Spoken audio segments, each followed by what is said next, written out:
Sir good morning. Good morning. കുറച്ച് ദിവസമായി നമ്മൾ ഒരുമിച്ചിരുന്നു. അതെ അതെ അതെ അതെ അതെ വലിയ കുഴപ്പമില്ലായിരിക്കുമായിരുന്നു. സാർ ഒരുപാട് വാർത്തകളുണ്ട്, പക്ഷെ അതൊന്നും ചർച്ച ചെയ്യാൻ സമയമില്ല. കാരണം ഗർഭം നടത്തലും ഒക്കെ ഇങ്ങനെ നടന്നുകൊണ്ടിരിക്കുകയാണ്. ദൈവത്തിനെ വിചാരിച്ചു. അതെ, അതുകൊണ്ടാണ് അതിലോട്ട് നമ്മളെ എല്ലാമായി അയ്യപ്പനിൽ നിന്ന് നമുക്കങ്ങ് തുടങ്ങാം. ശബരിമലയിൽ ഇഡിക്കും അന്വേഷിക്കാമെന്നുള്ള വളരെ നിർണായകമായ വിവരങ്ങളാണ് പുറത്തു വരുന്നത്. അതായത് ഇഡിയും ഇനി ശബരിമലയിൽ ഉണ്ടാകും. SITക്കൊപ്പം അല്ലെങ്കിൽ SITയേക്കാൾ ഒരു പടി മുകളിൽ ഇഡിയും ഉണ്ടാകും എന്നുള്ളതാണ് നമുക്ക് കാരണം ഇന്നലെ കോടതിയിൽ നടന്ന സംഭവ വികാസങ്ങളൊന്നും നമ്മൾ അറിഞ്ഞിട്ടില്ല, പ്രേക്ഷകരാരും അറിഞ്ഞിട്ടില്ല അത്. കാരണം ഇന്നലെ രാഹുലിന്റെ ഗർഭത്തിലെല്ലാം മുങ്ങി നടക്കുകയാണ്. ശബരിമല വിഷയം ഒന്നും ആളുകൾക്ക് അറിയാൻ കഴിയുന്നില്ല മാധ്യമങ്ങളിലൂടെ എന്നുള്ളതാണ്. അപ്പൊ നമ്മളും അത് മൂടി വെക്കാൻ പാടില്ലല്ലോ. എന്താണ് സാർ, ശബരിമലയുമായി ബന്ധപ്പെട്ട് ഇഡി വരുന്നുണ്ട്. കോടതിയിൽ 3-ാം തീയതി ഹാജരാക്കിയ റിപ്പോർട്ടിൽ എന്തൊക്കെ കാര്യങ്ങളുണ്ട്? പലരുടെയും ജാമ്യം നിഷേധിച്ചെന്ന് കേൾക്കുന്നു. യഥാർത്ഥ അയ്യപ്പനല്ല അവിടെ ഇരിക്കുന്നതെന്ന് ചില അഭ്യൂഹങ്ങൾ പരക്കുന്നുണ്ട്. എന്താണ് ഇതിന്റെയൊക്കെ വാസ്തവം? ഇപ്പൊ ഏറ്റവും പുതുതായിട്ട് വന്നിട്ടുള്ള വാർത്തയും തുടങ്ങി. ഏറ്റവും പുതുതായിട്ടുള്ള വാർത്ത എന്ന് പറയുന്നത് 1 മാസം കൂടി നീട്ടിക്കൊടുത്തിരിക്കുന്നു SP ശശിധരന്റെ നേതൃത്വത്തിലുള്ള സ്പെഷ്യൽ ഇൻവെസ്റ്റിഗേഷൻ ടീമിന് എന്നുള്ളതാണ്. അപ്പോൾ ഇത് നമ്മൾ നേരത്തെ പ്രതീക്ഷിച്ചതാണ്. കേസിൻ്റെ ആ പോക്ക് വളരെ മന്ദഗതിയിലായിരുന്നു ആദ്യം മുതലേ. ഒരു പക്ഷേ സ്റ്റഡി പ്രോഗ്രസ് എന്നായിരിക്കും അവർ വിശേഷിപ്പിക്കുന്നത്. പക്ഷേ നമ്മളെ സംബന്ധിച്ചിടത്തോളം ഇതിലെ പ്രതികളെ എല്ലാം പിടികൂടുക എന്നുള്ളതാണ് ഒരു കേസിൻ്റെ പ്രാഥമിക ഘട്ടം. അത് കഴിഞ്ഞിട്ട് അവരെ ചോദ്യം ചെയ്തതിൽ നിന്ന് കൂടുതൽ അറസ്റ്റിലേക്ക് പോവാം, കൂടുതൽ അറസ്റ്റുകളിലേക്ക് മാത്രമല്ല കുറ്റപത്രങ്ങളിലേക്ക് പോവാം.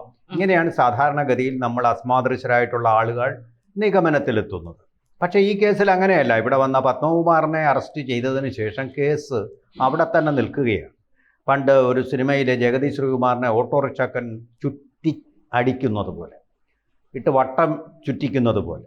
അതായത് അദ്ദേഹം ഈ ചന്ദ്രശേഖർ നായർ സ്റ്റേഡിയം, അതിന് ചുറ്റുമുള്ള ഫ്ലൈ ഓവർ, അവിടെ ഇങ്ങനെ കറക്കിക്കൊണ്ട് സെക്രട്ടേറിയറ്റ് പിന്നെയും കറങ്ങി. അതിലൂടെ 2-3 വട്ടം കറങ്ങിയപ്പോഴാണ് ജഗതിക്ക് ബോധം കിട്ടിയത്. ഇത് നമ്മൾ പോകുന്നിടത്തൂടെ തന്നെ അല്ലടാ പിന്നെയും പോകുന്നത്. ഇതിപ്പോൾ ആ ചുറ്റിപ്പറ്റി നിൽക്കുക. ഇപ്പോൾ നമ്മുടെ പത്മകുമാർ, അതുപോലെ തന്നെ N വാസു, ഇങ്ങനെയുള്ള ആളുകളിൽ ചുറ്റിപ്പറ്റി നിൽക്കുക. ഉണ്ണികൃഷ്ണൻ പോറ്റി ആദ്യമേ തന്നെ അറസ്റ്റിലായി. ഇങ്ങനെ ഏതാനും പേരിൽ മാത്രം ഒതുങ്ങി നിൽക്കുന്നതല്ല ഈ കേസെന്നുള്ളത് ഏതാണ്ട് വ്യക്തമാണ്. അതുകൊണ്ടാണ് കോടതി ഇതൊന്നും വ്യക്തമാക്കാത്തത്. കോടതി പറഞ്ഞിരിക്കുന്ന കാര്യം രഹസ്യ സ്വഭാവം ഉള്ളതുകൊണ്ട് ഇപ്പോൾ ഒന്നും വെളിപ്പെടുത്തുന്നില്ല. അപ്പോൾ കോടതിക്ക് നമ്മളെക്കാൾ കൂടുതൽ കാര്യങ്ങൾ കിട്ടിയിട്ടുണ്ട്.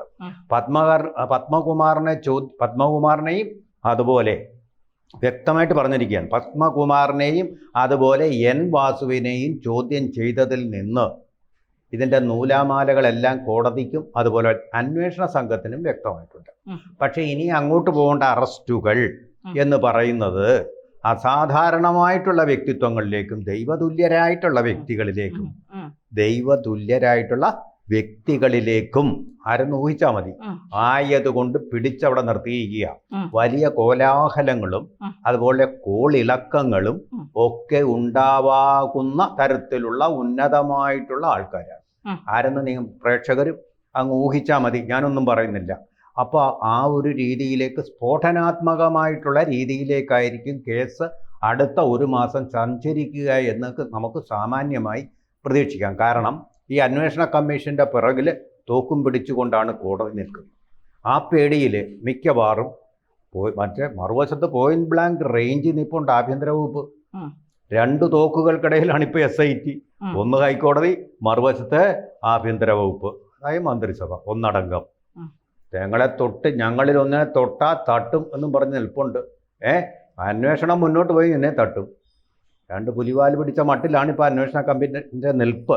അപ്പോൾ ആർക്കായിരിക്കും ഇതിൽ കൂടുതൽ ഫോഴ്സ് എന്നുള്ളതിനെ അടിസ്ഥാനമാക്കിക്കൊണ്ടിരിക്കും. ഇതിനിടയ്ക്ക് നമ്മളൊരു പ്രത്യേക കാര്യം ശ്രദ്ധിക്കണം. നമ്മളൊക്കെ ശബരിമലയിൽ പോകുന്നത് എന്തിനാ? സദ്യ ഉണ്ണാനാ? കുട്ടിക്കാലത്ത് ധന്യയും പോയി കാണുമല്ലോ, പോകുന്നത് കണ്ടും കാണുമല്ലോ പലരും. ഞാൻ പോയിട്ടുണ്ട്, 3 തവണ പോയിട്ടുണ്ട്. നമ്മൾ ഈ പോകുന്നതിന്റെ ഒരു പ്രചോദനം എന്ന് പറയുന്നത് ചെമ്പാവും മുമ്പെയാണ് പോയത്. ചെമ്പ് തെളിഞ്ഞില്ല അപ്പോൾ. പക്ഷേ ഈ ജയകുമാർ വിചാരിച്ചിരിക്കുന്ന ഇവരെല്ലാം ദരിദ്രവാസികളായി അവിടുത്തെ സദ്യ കഴിക്കാൻ പോയിരിക്കും. വിഭവസമൃദ്ധമായ സദ്യ ഒരുക്കി വെച്ചിരിക്കുക. 4 കൂട്ടം പായസം മേനി നടിക്കുക. ഇതെന്താ കല്യാണ സദ്യയോ അതോ 16 അടി തരത്തിൻ്റെ സദ്യയോ? ശബരിമലയുടെ 16 അടിയന്തരമാണോ ഈ ജയകുമാർ അവിടെ നടത്തിക്കൊണ്ടിരിക്കുന്നത്? ശബരിമല എന്ത് തട്ടിപ്പാ? ആളുകളെ മധുരം കൊടുത്ത് പ്രീതിപ്പെടുത്തുക. സ്വർണത്തിന് പകരം മധുരം കൊടുക്കുകയാണോ? സ്വർണത്തിന് പകരം മധുരം കൊടുക്കുന്ന പരിപാടിയാണ്. അയ്യപ്പ സേവാ സംഘം അവിടെ ഭംഗിയായിട്ട് നിർവഹിച്ചിരുന്നതാണ് അന്നദാനം. അന്നദാനം മഹാദാനം എന്നുള്ള ഈ ഹൈന്ദവ സംസ്കാരത്തിൻ്റെ തത്വദീക്ഷ ഉൾക്കൊണ്ടുകൊണ്ട് ചെയ്തിരുന്നതാണ് അയ്യപ്പ സേവാ സംഘം അവിടെ ഭംഗിയായിട്ട്. അവരുടെ സേവനമൊന്നും വേണ്ട. അത് ഹിന്ദു പക്ഷമല്ലേ, ഹിന്ദു സംഘപരിവാർ പക്ഷമാണെന്ന് പറഞ്ഞ് നീട്ടി. അവിടെ ഇടതുപക്ഷം മാത്രം മതി, ദൈവത്തിൽ വിശ്വാസമില്ലാത്തവരുടെ പക്ഷം മാത്രം മതി എന്ന് വിചാരിച്ചാണ് ഈ സദ്യ കൊടുക്കുമ്പോൾ ഒരു കുഴപ്പമൊന്നും അവിടെ യൂറിനലോ അല്ലെങ്കിൽ ലാട്രിൻ ഫെസിലിറ്റികളോ യാതൊന്നുമില്ല, ശൗചാലയങ്ങൾ വേണ്ടത്ര ഇല്ല. ഈ സദ്യയൊക്കെ അങ്ങോട്ട് കഴിച്ചു കഴിഞ്ഞ് പൂവമ്പഴമൊക്കെ കൂട്ടി പ്രഥമം കഴിച്ചു കഴിയുമ്പോൾ തന്നെ പകലും വയറ് കേടായി പോവും. കേടാവുന്നതല്ല, വയറിന് പലതരത്തിലുള്ള അസ്ഥിതകളുണ്ടാവും. ഉടനെ ടോയ്ലറ്റിലേക്ക് ഓടിപ്പോകുന്നവരുണ്ട് ഈ പൂവമ്പഴമൊക്കെ കഴിച്ചു കഴിഞ്ഞാൽ. ഉള്ള കാര്യം പറയാം, സദ്യ കഴിഞ്ഞാൽ ഉടനെ ടോയ്ലറ്റിലേക്ക് പോകേണ്ട ആവശ്യമുള്ളവരുണ്ട്.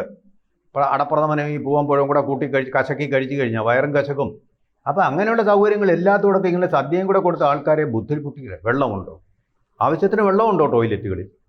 പമ്പയിലാണെങ്കിൽ ഒഴുകുന്നത് മുഴുവൻ കറുത്ത തുണികളാണ്, ഭാണ്ഡങ്ങൾ പോലെ, കരിമ്പടങ്ങൾ പോലെ ഇങ്ങനെ കരി ഇതുണ്ടല്ലോ, കരടികളെ പോലെ. വെള്ളക്കരടിയല്ല, കറുത്ത കരടികൾ ഇങ്ങനെ പോകുന്ന പോലെ പമ്പയിൽ കൂടി തുണികൾ ഇങ്ങനെ കെട്ടുകെട്ടായിട്ട് വിഴുപ്പുകൾ ഒഴുകിക്കൊണ്ടിരിക്കുക. ഇപ്പം ഈ മലീമസമായ അന്തരീക്ഷത്തിൽ ആൾക്കാരെ ബുദ്ധിമുട്ടി സദ്യ അല്ല അവിടെ വേണ്ടത്, അവിടെ ഉപവാസമാണ് വേണ്ടത്. വെള്ളം കൊടുക്കണം, വെള്ളം കുടിച്ചുകൊണ്ട് ഉപവാസം.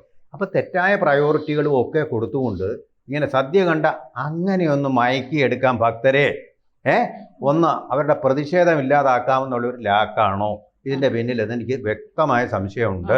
ഞങ്ങൾ 4 കൂട്ടം പ്രഥമം ചേർത്ത് രക്ഷിക്കാൻ പായസം കൊടുത്ത് ഭക്തരെ മയക്കുക. പായസപ്രിയനാണോ അയ്യപ്പൻ? പായസപ്രിയനാണോ അയ്യപ്പൻ? എന്താണ് നിങ്ങൾ വിചാരിച്ചിരിക്കുന്നത്? നിങ്ങൾ മര്യാദയ്ക്ക് അവിടെ ഉണ്ടാക്കുന്ന അരവണയുണ്ടല്ലോ, അത് ഫാക്ടറി പ്രോഡക്റ്റ് അല്ലാതെ നിവേദ്യം ചെയ്ത പായസമായിട്ട് കൊടുക്കാൻ നോക്ക്, ആളെ പറ്റിക്കാതെ. ഈ ഫാക്ടറികളിലൊക്കെ ഉണ്ടാക്കി വിടുമല്ലോ, പ്ലാസ്റ്റിക്കും ഒക്കെ ഉണ്ടാക്കി വിടുമല്ലോ പ്രോഡക്റ്റുകൾ. അതുപോലെയാണ് ഇപ്പം അരവണ പായസമൊക്കെ ഉണ്ടാക്കി വിടുന്നത്. അപ്പൂ ചുമ്മാ കമ്പനിക്ക് കൊടുത്തിട്ട് അവരിങ്ങനെ മെഷീൻ വഴി ഇതിങ്ങനെ ഓരോന്നോരോന്നും ഉണ്ടാക്കി കൊടുക്കുക. ഇതെങ്ങും സന്നിധാനത്തേക്ക് പോകുന്നില്ല, നിവേദിക്കപ്പെടുന്നില്ല, പൂജിക്കപ്പെടുന്നില്ല. അങ്ങനെയുള്ള സാധനങ്ങളാണ് കൊടുക്കുന്നത്. ഈ സദ്യ പോലെ തന്നെയാണ് അവിടുത്തെ അരവണയും അതുപോലെ തന്നെ അപ്പവും എന്നാണ് പറയുന്നത്. മനസ്സിലായി? അപ്പോൾ അതിന് എന്ത് വാല്യൂ ആണുള്ളത്? ഭക്തിയുടെ എന്ത് മൂല്യമാണ് അതിലുള്ളത്? അവർക്ക് അവിടെ വേണ്ടത് സുഖമായിട്ടുള്ള പുണ്യമായിട്ടുള്ള ദർശനം. അതിൻ്റെ എല്ലാ പുണ്യവും പവിത്രതയും ഇല്ലാതാക്കി കഴിഞ്ഞു. ദ്വാരപാലക ശില്പങ്ങൾ ഉൾപ്പെടെ, ദ്വാരപാലകരായിട്ടിരിക്കുന്ന ആൾക്കാരുൾപ്പെടെ, ഉള്ളിലിരിക്കുന്ന അയ്യപ്പൻ്റെ വരെ സ്വർണം ചെമ്പാക്കി മാറ്റിക്കൊണ്ട് വമ്പിച്ച ധനസമാഹരണം നടത്തിയിരിക്കുകയാണ്. ദേവസ്വം ബോർഡ് എന്ന് പറയുന്ന സ്ഥാപനം തന്നെ ചെയ്തിരിക്കുക. പണ്ടിതുപോലെ അമ്പലങ്ങൾ കൊള്ളയടിക്കപ്പെടുന്നു എന്നറിഞ്ഞതുകൊണ്ടാണ് 214 വർഷങ്ങൾക്ക് മുമ്പ് കേണൽ മൺട്രോ എന്ന് പറയുന്ന സാഹിബ് ഈ ക്ഷേത്രങ്ങളെല്ലാം ഏറ്റെടുത്തത് ദേവസ്വം. ആ ലക്ഷ്യത്തിൻ്റെ നേരെ വിപരീതമായ രീതിയിലാണ് ഇപ്പോൾ നമ്മുടെ ദേവസ്വം ബോർഡ് സഞ്ചരിച്ചുകൊണ്ടിരിക്കുന്നത്. അതുപോലെ തന്നെ 1949 കവനന്റ് എന്ന് പറയുന്നതാണ് ദേവസ്വം ബോർഡുകളുടെ അടിസ്ഥാനം. അതിൻ്റെ സ്പിരിറ്റിനും എതിരായിട്ടാണ് ഇപ്പോൾ സഞ്ചരിച്ചു കൊണ്ടിരിക്കുന്നത്, ചുരുക്കി പറഞ്ഞു. അപ്പോൾ അങ്ങനെ ഒരു സ്ഥിതിയിൽ തീർച്ചയായിട്ടും ഇത് വളരെ അപലപനീയമാണ്. ഇപ്പോൾ ഇഡിക്ക് ഏറ്റവും പ്രധാനപ്പെട്ട ഒരു കാര്യം കൂടി പറഞ്ഞു നിർത്താം. ഇഡിക്കും അന്വേഷണം തുടരാം എന്നുള്ള ഒരു വിധി ഇഡി ആൾറെഡി തന്നെ രംഗത്തിറങ്ങിയിട്ടുണ്ട്. ഇഡി വന്നിട്ടുണ്ട് രംഗത്ത്. വരവിൽ കഴിഞ്ഞ് സ്വത്തെല്ലാം അന്വേഷിക്കുന്നുണ്ട്. പത്മകുമാറിന്റെ വീട്ടില് അദ്ദേഹത്തിന്റെ അടുക്കളയുടെ അടിയിലാന്ന് തോന്നുന്നു ഒരു ബി നിലവറയുണ്ട്. ഇതുവരെ ഒരു SIT അവിടെ പോയിട്ടില്ല എന്നാ പറയുന്നത്. ഇതെല്ലാം കൂടെ കൂട്ടിയിടാൻ തുരങ്കവും ഇവിടെ നിർമ്മിച്ചിട്ടുണ്ടോ എന്നാണ് എന്റെ സംശയം. എനിക്ക് സംശയം അത് ക്ലിഫ് ഹൗസിലേട്ടാണ് തുരങ്കം നീങ്ങുന്നത്. സാറിന് മാത്രമേ പറ്റൂ, ഇത് സാറിന് മാത്രമേ പറ്റൂ. അതെ, സത്യം. എനിക്ക് എന്റെ സ്വാമി അയ്യപ്പ എനിക്ക് തോന്നിച്ചതാണ്. ഞാനൊന്നും സംശയമുണ്ട് സാറിന്, ഇതേ സംശയം പല ഭക്തർക്കും ഉണ്ട്.